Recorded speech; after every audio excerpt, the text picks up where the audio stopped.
If we've got room in our home and we've got love in our home and those kind of things, then why would we not adopt a child and bring that child in to our home? Brad and Deidre King have 3 children. We knew before we ever got married that we wanted to adopt. We knew that it was something that we would do at some point in our lives, and when we had been married for 6 years, we started our first process to adopt Kendall.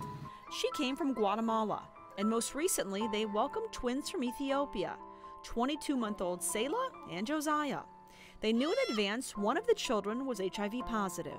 We don't even think about it as, you know, one of our children being sick, because when we did the research we did on HIV, you know, medicine is to a point nowadays to where it's basically a non-issue. I mean, the virus becomes undetectable in their blood, and that's the situation with us. And so, you know, they'll be able to grow up, live a normal life, and really have no side effects or repercussions from HIV whatsoever. The family simply gives medicine a couple times a day, so that's not been a big issue.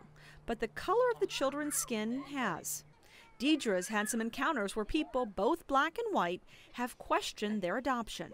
The fact is, we are in the South. We are in the, you know, where the Civil Rights Movement, we're in the heart of where that took place, and it was just 50 years ago.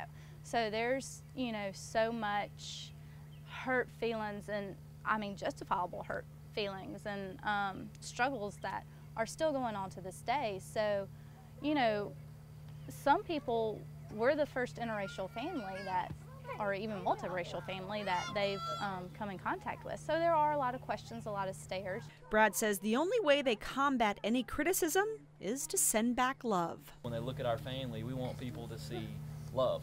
We want people to see that skin color doesn't matter, race doesn't matter, and that's not what makes a family. And we want our family to basically be a picture of what heaven's going to be like. I mean, you know, we want people to look at us and see individuals that have unconditional love for each other. Some people have even questioned, why not adopt in America, as there are plenty of kids here that need parents too. This little guy was malnourished when he came into the orphanage, and so when I look at, you know, the present situation that they're in a lot of places around the world, particularly Africa, and I see, you know, it probably exists here, but you don't see or hear of orphans in the United States that are starving and wondering where their next meal is going to come from. I mean, you just don't. And so part of it for me was, you know, if we're going to adopt a child, it seemed like for some of these children, sometimes it's a matter of life or death. God placed a love for Africa on our hearts, and a love for Guatemala, and just a love of the nations. And when you get down, you start doing your research of domestic adoptions and international adoptions and adoptions from different countries. You just have to look and see what the best fit is. The couple says they love their adopted children exactly the same way as they would biological children. Being a parent is being a parent. I mean, these kids, they were adopted. That's a past tense word. It's something that happened for Kendall in September of 2008, for these kids in October of this past year. That was a one-time thing.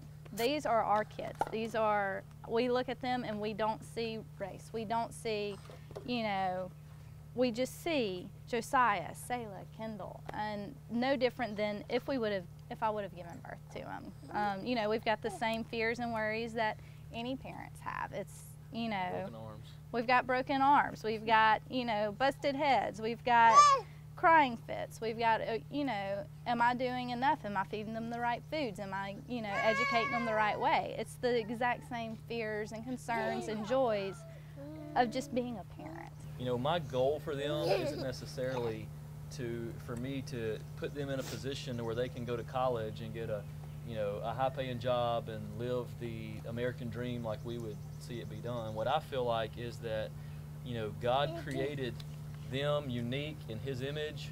He created us unique in His image, and you know, He's given them and gifted them with certain talents and abilities, and I think our job is to steward that well and bring that out in them and help them develop that so that, you know, whatever their passions ends up being, whether it's, you know, artistic, whether it's financial planning, whether it happens to be you know, going back to their home countries and making an impact there. I see my job as the leader of our family to steward their hearts and steward them well and help to develop what God's given them. And Dad says there is only one challenge, or difference, so to speak, between raising biological and adopted children. Discipline is a big issue, I think, because you have to think about things like how you might discipline a biological child. A lot of times is completely opposite how you discipline an adopted child, because you know, you don't know what they've been through, their past, you don't know what abuses might have occurred, anything like that. And things like letting a child cry it out and letting a child do those things, that's what happened at the orphanage. So you've got to do, they want to know someone's there and is going to be there forever, and so you have to approach it differently and be willing to hold them for as long as it takes for them to stop crying and not put them down and do the things that a lot of times we're taught to do in a biological sense. But the couple agrees, no matter what obstacles they face, the joys of adoptive parenting always outweigh the obstacles. I would say a lot of the joys are the same as being any parent, but my greatest joy is when this child comes to you and they're broken. I mean, there's heartache in adoption.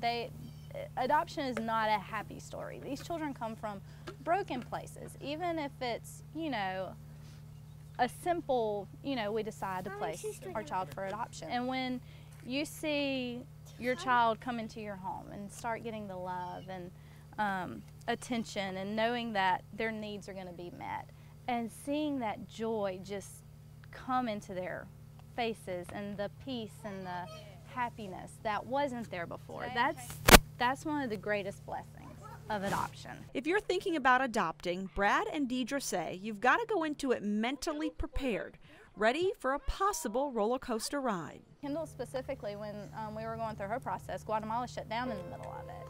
And we were told that she might not ever come home. And I mean, those are very real situations, and we've got friends that's happened.